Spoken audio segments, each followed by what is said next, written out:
Olá! Hoje a gente vai mergulhar num assunto fascinante que está mudando o jogo da segurança pública, a análise criminal. A ideia aqui é entender como os dados, quando a gente sabe usar, podem ser uma ferramenta poderosa para criar comunidades mais seguras para todo mundo. Para entender isso, nosso caminho vai ter 5 etapas. Primeiro, vamos falar sobre como os dados podem ser, digamos, torturados para confessar qualquer coisa.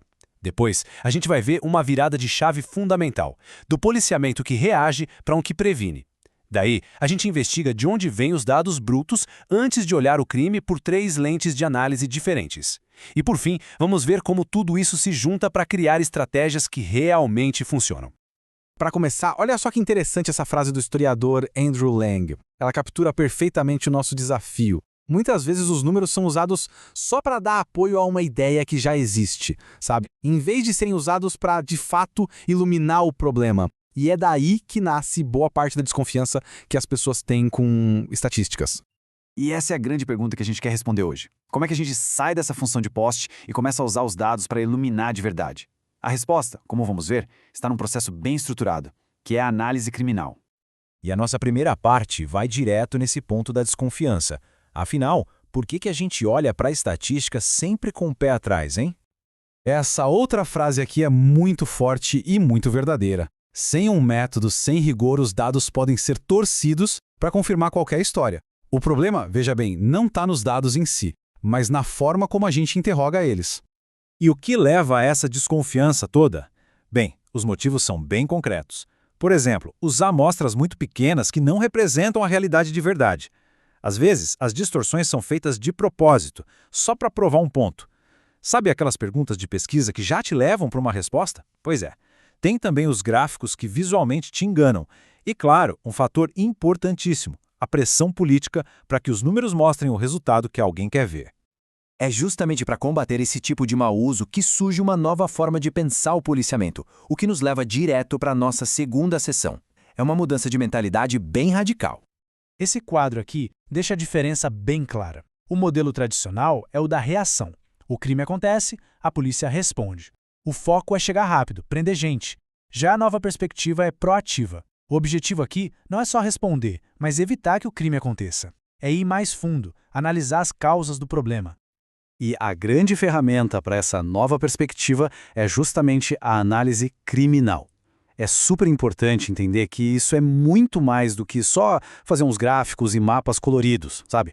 É um processo completo, quase científico para entender o porquê dos crimes e, a partir daí, pensar em ações que façam sentido. Certo.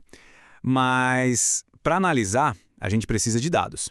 E isso nos traz para a terceira parte, que trata de um dos maiores pepinos de qualquer analista. Aquela imensidão de crimes que nunca, jamais, chegam ao conhecimento da polícia. Se liga nesse número, 51%.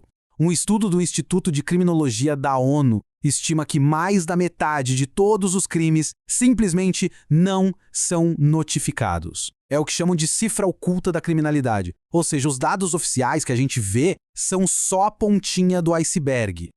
E o mais complicado é que esse silêncio não é igual para todo tipo de crime. Dá uma olhada nesse gráfico, baseado em dados aqui do Brasil. A diferença é gritante. Roubo de carro, quase todo mundo notifica, até por causa do seguro. Agora, quando a gente fala de agressão física, o número já cai para uns 25%. E no caso da agressão sexual, é chocante. Só uns 10% dos casos chegam a ser registrados. Imagina o desafio para quem analisa esses dados, sabendo desses buracos enormes. Ok. Então, mesmo com esses desafios, como a análise é feita na prática? Bora para nossa quarta sessão, ver as 3 principais maneiras, ou lentes, que se usa para olhar o crime. É fundamental sacar que não existe um tipo só de análise. A análise estratégica está olhando lá na frente, para o longo prazo, para o planejamento de políticas públicas. A tática é mais do dia a dia, do aqui e agora das operações, identificando onde e quando os crimes estão rolando. E a administrativa tem o foco em comunicar tudo isso, em traduzir os dados de forma clara para todo mundo entender, seja o público ou os gestores. Para fechar, vamos para a nossa última parte e ver como essa análise toda se transforma em resultado de verdade. Como é que isso, no fim do dia, deixa as comunidades mais seguras. Essa tabela aqui é muito reveladora. Ela mostra que a estratégia tradicional, aquela com baixo foco, só na base da força da lei, não tem evidência nenhuma de que funciona para reduzir o crime. Já no outro extremo, o chamado policiamento orientado a problemas, que tem um foco altíssimo e usa várias estratégias, inclusive sociais, esse sim tem as evidências mais fortes de sucesso. É a análise sendo colocada em prática. Isso não é só na teoria, não. Esse gráfico de projeções para o Brasil é um soco no estômago. Ele mostra que só injetar mais dinheiro em segurança não resolve. A taxa de homicídios continuaria subindo.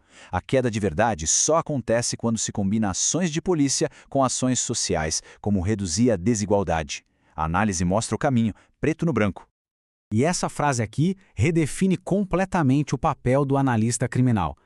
Não é só a pessoa dos números trancada numa sala. É uma peça-chave, um conselheiro estratégico que usa a ciência para ajudar o trabalho policial a ser mais inteligente, mais eficiente. E a gente termina com essa provocação. Se a análise de dados oferece um mapa tão claro para a gente ter comunidades mais seguras, por que será que tantas vezes esse mapa é ignorado?